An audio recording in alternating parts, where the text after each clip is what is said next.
Hello friends, नमस्कार। स्वागत है आपका टेक मुकेश चैनल में। तो देखिए फ्रेंड्स, आज मोदी कैबिनेट मीटिंग में जो है वो ईपीएफओ ने जो है वो बहुत बड़े फैसले लिए हैं, जिसके बारे में कि आज मैं आपको इस वीडियो में लेटेस्ट जानकारी देने जा रहा हूँ। तो ईपीएफओ जो है वो क्या नया करने जा रहा है, आज इसी के विषय में मैं आपको इस वीडियो में लेटेस्ट जानकारी देने जा रहा हूँ। तो फ्रेंड्स, उसके बारे में बात करने से पहले आपसे करना चाहूँगा एक रिक्वेस्ट कि यदि आपने चैनल को अभी तक सब्सक्राइब नहीं किया है तो प्लीज़ चैनल को सब्सक्राइब कर लीजिए और जो बेल का आइकन आता है उसको दबा दीजिए ताकि आपको आने वाली वीडियो की नोटिफिकेशन जो मिलती रहे। तो चलिए फ्रेंड्स, जान लेते हैं उस बड़ी अपडेट के बारे में। देखिए फ्रेंड्स, नए लोगों के लिए ईपीएफओ के तहत नई योजना ऐलान जल्द।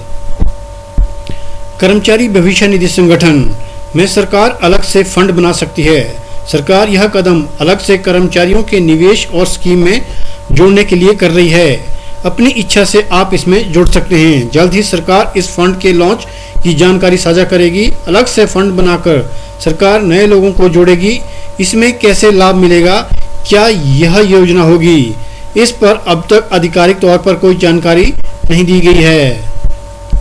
हाल ही में केंद्रीय न्यासी बोर्ड ने कहा था कि ईपीएफ सब्सक्राइबर्स को 31 मार्च 2021 के अंत तक 2 किस्तों में 8.50% ब्याज दर का भुगतान किया जाएगा। पहली किस्त में सब्सक्राइबर्स को 8.15% और दूसरी में 0.35% ब्याज का भुगतान किया जाएगा। ईपीएफओ ने कहा था कि 8.50% ब्याज में 8.15% डेट इनकम और 0.35% ईटीएफ की बिक्री से हासिल होगी। ईपीएफओ बोर्ड के सदस्य ब्रिजेश उपाध्याय ने कहा कि वित्त वर्ष 2019-20 के लिए ब्याज दरों में कोई कटौती नहीं की जाएगी। हालांकि उन्होंने यह भी कहा कि मौजूदा हालात में इसे 2 किस्तों में चुकाया जाएगा। उन्होंने कहा कि कुछ निवेश से फिलहाल पैसा नहीं निकाला जा सकता क्योंकि बाजार की स्थिति नाजुक है।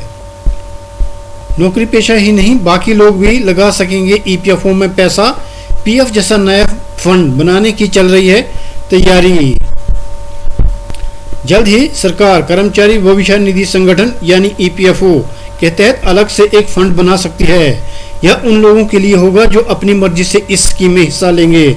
दरअसल सरकार हर किसी के लिए ईपीएफओ को खोलने पर विचार कर रही है। जब इस स्कीम को हर किसी के लिए खोला जाएगा तो इसकी एक लॉन्चिंग डेट भी तय की जाएगी। क्यों बनाया जा रहा है अलग से फंड?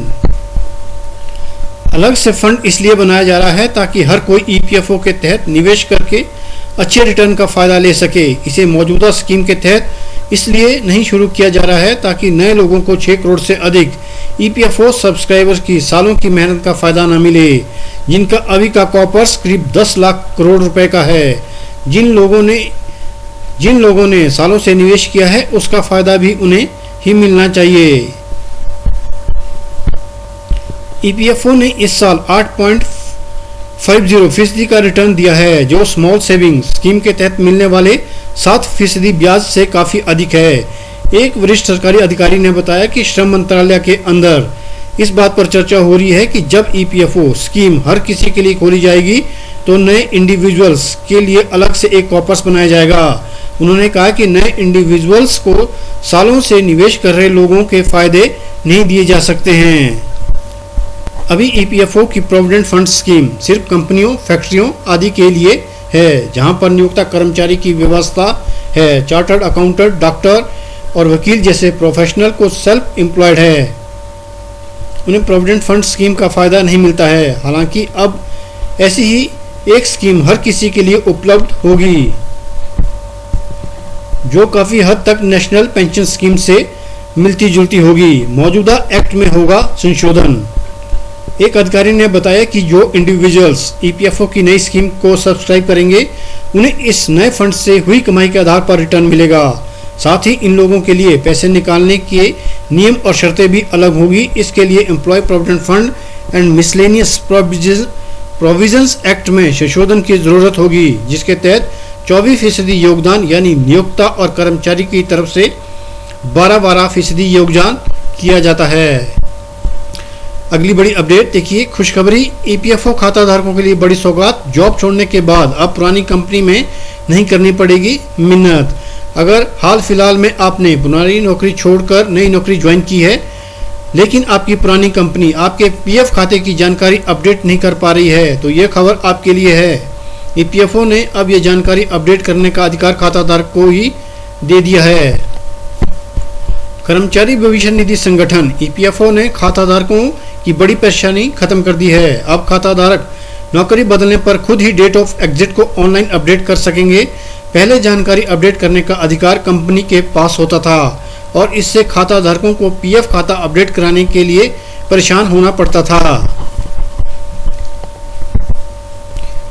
कर्मचारियों को होती थी दिक्कत। किसी भी प्राइवेट लिमिटेड कंपनी में कर्मचारियों की सैलरी का एक हिस्सा पीएफ के तौर पर काटा जाता है। इस पैसे को कर्मचारी के पीएफ खाते में जमा किया जाता है। जब तक कर्मचारी उसी कंपनी में नौकरी करता है तब तक तो इसमें कोई दिक्कत नहीं होती, लेकिन जब कर्मचारी नौकरी छोड़कर दूसरी कंपनी में चला जाता है तो ज़्यादातर मामलों में पुरानी कंपनी जानकारी अपडेट करने में कर्मचारी की कोई मदद ही नहीं करती है।